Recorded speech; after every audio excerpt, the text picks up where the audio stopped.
America की सख्त तरीन मुआशी पाबंदियों पर जिस मुल्क ने अमेरिका का साथ दिया तो वो ऐलान जंग तसव्वुर होगा, वो ईरान का खुला दुश्मन कहलाएगा। ये दो टोक पैगाम ईरान की लीडरशिप ने दे दिया है। ईरान की लीडरशिप पहले से तैयार थी इस सारे मामले के लिए कि उस पर सख्त तरीन मुआशी पाबंदियाँ आयद की जा सकती हैं अमेरिका की जानिब से, जो कर दी गई हैं। बहुत बड़े पैमाने पर उसका ऐलान कर दिया गया है, पूरी दुनिया को बता दिया गया है कि अगर ईरान के साथ लेन देन की या ईरान के साथ किसी तरह की तिजारत या किसी तरह की कमोडिटी एक्सचेंज करने की कोशिश की गई तो वहां उसको संगीन नताइज का सामना करना पड़ेगा, सख्त तरीन माशी पाबंदियों का सामना करना पड़ेगा। और उसके बाद ईरान ने एक जवाब भी दिया है और वो जवाब बारूद से दिया है और खलीज ओमान के करीब दिया है। और खलीज ओमान के पानियों में एक जहाज़ को हमला करके तबाह कर दिया गया है, एक प्रोजेक्टाइल आके टकराया है और उसने जहाज़ को तबाह कर दिया है। तो बताया ये गया है दो इन वाक़यात के ज़रिए कि पहली बात कि हम साफ अल्फाज में कहते हैं कि जो इस मुआशी पाबंदियों में अमेरिका का साथ देगा, ऐलान जंग तसव्वुर होगा, अमेरिका का हामी कहलाएगा और वो बच नहीं सकेगा। और उसके बाद ये कि हमारी आबनाए हुर्मुज़ पे गिरफ्त आज भी मजबूत है और अगर हम चाहें तो कोई जहाज़ हमारी इजाज़त के बगैर वहाँ से गुजर नहीं सकता।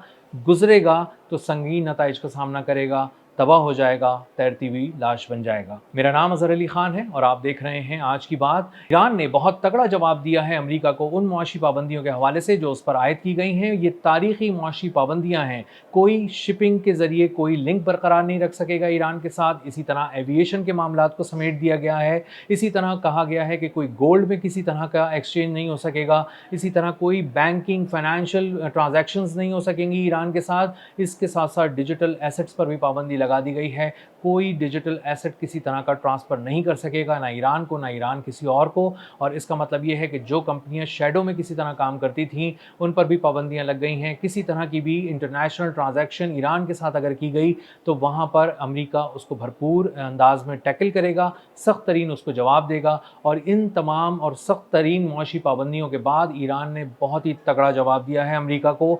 और तगड़ा जवाब दो सूरतों में दिया है। पहला ये कि उसने आबनाए हुर्मुज़ के करीब खलीज ओमान के पास तकरीबन 9 नॉटिकल माइल के फासले पर ओमान की कोस्ट से वहाँ पर एक जहाज़ को, ऑयल टैंकर को निशाना बनाया गया है। और यूके की मैरीटाइम ट्रेड ऑर्गेनाइजेशन ने इसको कंफर्म किया है कि ये एक प्रोजेक्टाइल आके लगा है, ये मिसाइल था या ड्रोन था। अभी तक इसके बारे में कुछ ज़्यादा डिटेल्स सामने नहीं आई हैं, लेकिन कहा गया है कि एक प्रोजेक्टाइल आके लगा, एक ऑयल टैंकर पे लगा, उसके इंजन रूम पे लगा और उससे एक बहुत ही ज़ोरदार धमाका हुआ। इंजन रूम मुकम्मल तौर पर तबाह हो गया, जिसके बाद वो ऑयल वेसल जो था वो खलीज ओमान के करीब एक तैरती लाश बनकर रह गया और वहाँ पर तैरता नज़र आया पानियों में। इस प्रोजेक्टाइल अटैक के बाद जो क्रू था, जो अमला था उस जहाज़ का, वो महफूज रहा है। लेकिन इसके हवाले से अभी बहुत ज़्यादा डिटेल्स नहीं सामने आई हैं, लेकिन ये ज़रूर सामने आ गया है कि एक ऑयल टैंकर जो बड़ी मिकदार में तेल लेकर जा रहा था, ईरान की इजाज़त के बगैर लेके जा रहा था और अपना हुर्मुज़ को पार करना चाहता था, उसको तबाह कर दिया गया है एक प्रोजेक्टाइल के ज़रिए। ईरान ने अभी तक इसकी जिम्मेदारी कबूल नहीं की है, लेकिन जिस तरह से उस पर अटैक किया गया है और जिस विसिनिटी के अंदर उसको पे अटैक किया गया है, उससे ये बात साफ जाहिर हो रही है कि ये अटैक मुमकिन तौर पर ईरान की जानिब से ही किया गया है। और ये बात चूँकि बार बार कही गई है कि किसी भी तरह अगर आपने हुर्मुज़ को पार करना है, वहाँ से गुजरना है, तो ईरान से न सिर्फ इजाज़त लेनी पड़ेगी बल्कि उसकी शराइत पर भी अमल करना पड़ेगा। जिस तरह का वो इन्वायरमेंटल टैक्स कह रहा है या किसी तरह का टोल कह रहा है, वो देना पड़ेगा, जिस करेंसी में कह रहा है देना पड़ेगा। और उसको देने के बाद, उन पेमेंट्स के होने के बाद ही वहाँ से गुजरा जा सकता है। और अगर कोई ये सोच रहा है कि किसी तरह के हिफाजती हिसार में अमेरिका के वहाँ से निकल जाएगा तो वो इस वक्त अहमकों की जन्नत में रह रहा है। और अब मोहसिन रज़ाई जो ईरान की सुप्रीम लीडर आयतुल्ला मुज्तबा ख़ामनाई के एडवाइज़र हैं, उन्होंने दो टोक अल्फाज में ये बात बता दी है कि ऐलान जंग तसव्वुर किया जाएगा उन तमाम ममालिक की हिमायत को जो अमेरिका की हिमायत में आगे आ रहे हैं और मुआशी पाबंदियों में अमेरिका का साथ देने की कोशिश कर रहे हैं और ईरान को तन्हाई का शिकार करने की कोशिश कर रहे हैं। और सब ममालिक का ख्याल ये है कि किसी तरह से वो ईरान को दुनिया से काट देंगे, लेकिन ईरान ऐसा नहीं होने देगा, क्योंकि ईरान इस दिन का इंतज़ार बहुत अरसे से कर रहा था और बहुत अरसे से एक ऐसी कॉम्प्रिहेंसिव स्ट्रैटेजी बना रहा था, मुआशी स्ट्रैटेजी, हिकमत अमली बना रहा था, सिर्फ इसलिए ताकि वो अमेरिका को जवाब दे सके। और किसी किस्म की भी अगर उस पर मुआशी पाबंदियाँ आयद होती हैं तो वो पैरेलल इकॉनमी रन कर सके और दुनिया के साथ अपनी तिजारत बरकरार रख सके। और दुनिया अगर चाहे तो उससे आकर तेल ले सके, वो चाहे तो किसी को तेल बेच सके। इसी तरह से वो किसी तरह की भी गुड्स की ट्रेड करना चाहे तो वो आराम से कर सके। बैंक बैंकिंग ट्रांजैक्शंस भी कर सके, और अगर बैंकिंग ट्रांजैक्शंस को किसी और रूट के ज़रिए लाना है, किसी तरह की पेमेंट्स को किसी और रूट के ज़रिए लाना है, तो उसको भी मुमकिन बनाया जाए। तो इसके सारे फ्रेमवर्क पे ईरान पहले से काम कर चुका था और उसको अंदाज़ा था, और बरसों से अंदाज़ा था कि इस तरह की कोई मौशी पाबंदियाँ जो कि इंतहाई सख्त होंगी वो ईरान पर आयद की जाएंगी। तो उसके लिए ईरान ने तैयारी की हुई थी, और अब ईरान इस तरह से ट्रेड करेगा कि वो अमेरिका की नाक के नीचे ट्रेड कर रहा होगा, उसकी पाबंदियों के दरमियान ट्रेड कर रहा होगा, लेकिन अमेरिका को अंदाज़ा नहीं होगा, और अमेरिका चाहेगा भी तो उस पर हाथ नहीं डाल सकेगा, क्योंकि ईरान कभी इस बात को मानेगा ही नहीं कि उसने इस तरह से ट्रेड की है। और बहुत से ममालिक जो पहले भी ट्रेड कर रहे थे ईरान के साथ, उन्होंने ये तस्लीम नहीं किया था कि वो ईरान के साथ किसी तरह की तिजारत कर रहे हैं।